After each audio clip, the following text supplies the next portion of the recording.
Assalamualaikum warahmatullahi wabarakatuh. Salam rahayu, salam sejahtera bagi kita semua. Moga Allah banyak rahmat dan keberkahan bagi kita semua. Amin ya rabbal alamin. Nah, kali ini Mbah Mul ingin memberikan sedikit tentang apa yang namanya titisan atau reinkarnasi dari leluhur.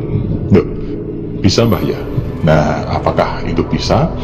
Apakah dalam agama juga mengenal itu, terutama dari agama Islam? Nah, kita bahas ya. Pertama, yang namanya reinkarnasi adalah perjalanan kembali sukmo yang menitis. Nah, ini namanya adalah suatu siklus kehidupan dari kehidupan sebelumnya ke generasi sesudahnya. Ini yang namanya reinkarnasi dalam bahasa global. Tetapi dalam perjalanannya kita juga mengenal titisan atau menitis. Apa yang menitis itu, Mbak? Yang menitis adalah unsur gaib dari diri kita yang bisa dikatakan adalah sukmo sejati dari seseorang yang sudah lampau menuju pada kehidupan sesudahnya. Dalam arti di sini adalah generasi sesudahnya yang masih satu garis terah. Nah, itu namanya adalah titisan. Berarti sama Mbak ya, jawabnya sama. Tetapi ini hanya konteks bahasa saja.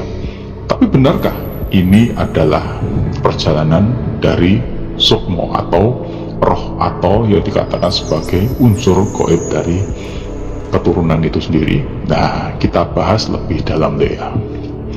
Pertama, yang namanya reinkarnasi di dalam agama apapun itu sebenarnya bahasanya beda-beda. Dalam agama Islam, reinkarnasi itu sebenarnya tidak ada.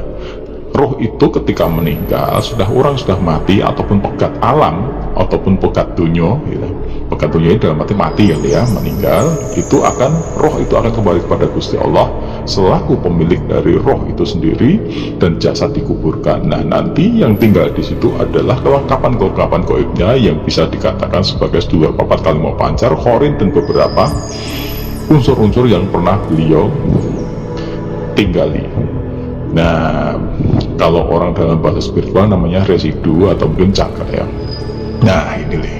Terus di sini dalam bahasa spiritual sebenarnya manusia itu ketika mati itu meninggalkan 4 unsur dan 5 unsur kegoiban. 4 unsur di sini adalah 2/4 kali mau pancar. Dirinya sendiri adalah sukmo sebagai jati dirinya ini akan kembali. Nah, tinggal 4 unsur tadi. 4 unsur tadi akan menunggu sampai beliau ini dipanggil kepada mahsyar ya, menunggu sampai nanti hari kiamat. Tetapi yang satu tadi ini akan menyempurnakan diri. Nah, lalu di mana letaknya roh itu tadi, Mbak? Letaknya roh itu adalah di dalam diri yang memang kita tidak ketahui. Kita hanya bisa melihat bias roh saja, tetapi kita tidak bisa melihat roh sendiri. Itu adalah hak prerogatif dari Gusti Allah ya, selaku pemilik dan pencipta alam semesta. Kalaupun ada orang yang bisa melihat itu, wallahu alam, monggo lah, Mbah tidak mengetahuinya. Nah, kembali kepada reinkarnasi tadi. Reinkarnasi tadi yang menitis tadi apanya, Mbah?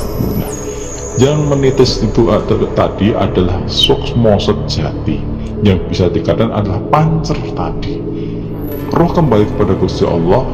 4 tadi akan mengikuti di alam kubur sampai ke alam barzah sampai nanti menunggu sampai hari kiamat.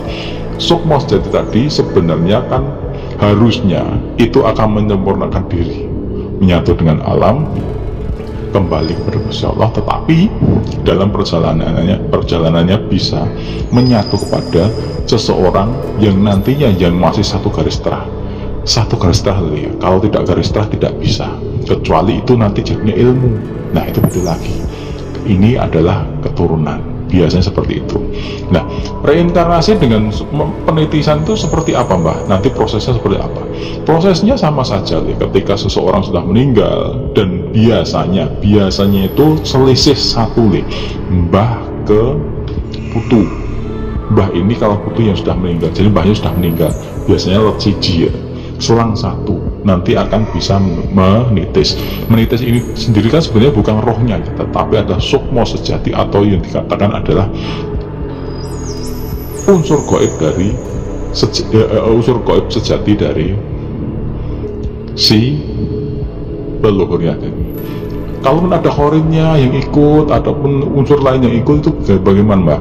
Jika ada khorin dari seumpama khorin, kita diikuti leluhur. Nah, ini perlu kita garis bawahi ya.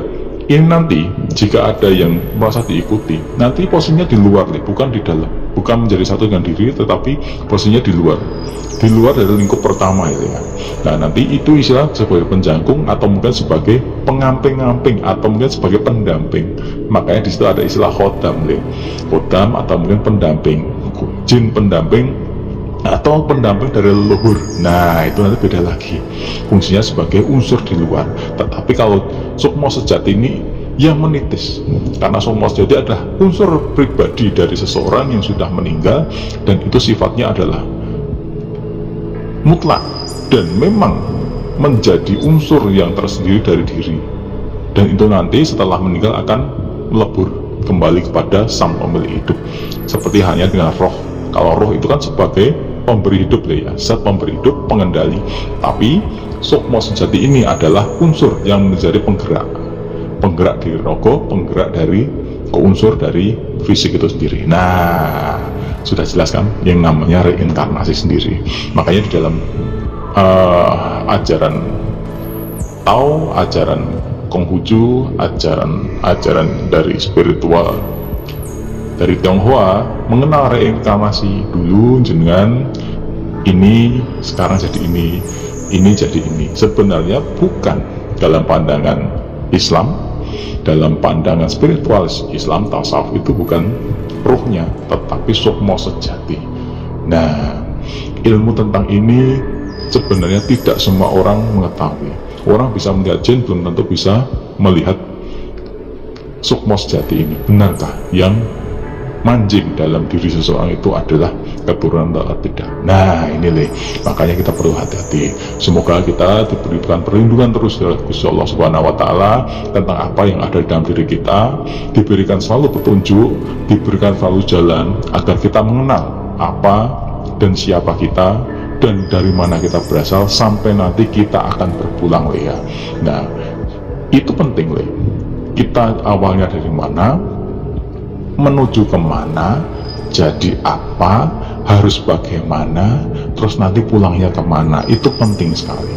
Itulah yang dinamakan ilmu sangkan paran itu mati. Nah, itu semoga ini bermanfaat. Kita tidak perlu mengetahui sampai sedalam apa tentang apa yang namanya titisan nitis menitis atau reinkarnasi ini, tetapi kita hanya membutuhkan pengetahuan dengan iman agar kita tahu sejatinya kita ini berasal dari mana, kembali kepada siapa, jalannya seperti apa, perkara itu benar atau tidak, yang menitis itu benar kita atau leluhur kita, wallahu alam. Itu adalah urusan Allah Subhanahu wa Ta'ala selaku pemilik dari kegaiban itu. Tugas kita adalah beribadah, menjauhi segala keburukan, dan menjalankan segala yang diperintahkannya. Wassalamualaikum warahmatullahi wabarakatuh.